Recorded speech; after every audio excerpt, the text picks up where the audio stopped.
Alors l'actu de vendredi, c'est ce chiffre. Le froid a tué en France entre une douzaine et une quinzaine de personnes, selon un décompte qui pour l'instant n'est pas définitif.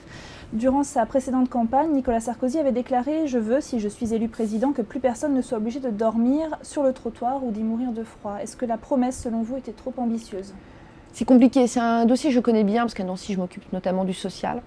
Il y a à la fois des gens qui ne souhaitent pas être accueillis dans des situations, dans les dispositifs d'hébergement d'urgence. Ils le refusent, on le voit d'ailleurs dans plein de reportages, parce que ils sont installés un petit campement, ils ont leurs affaires ou alors ils ont un animal de compagnie et dans les dispositifs d'accueil d'urgence, on ne prend pas les animaux de compagnie, ou on en prend un, on n'en prend pas 3 ou 4.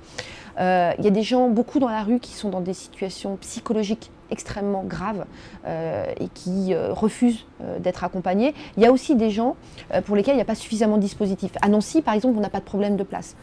À Paris, c'est plus compliqué.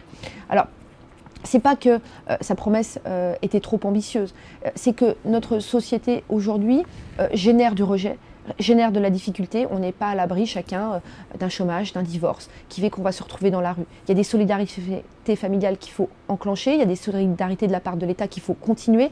Il y a des dispositifs existants, 10 à 15 morts, c'est déjà 10 à 15 morts de trop.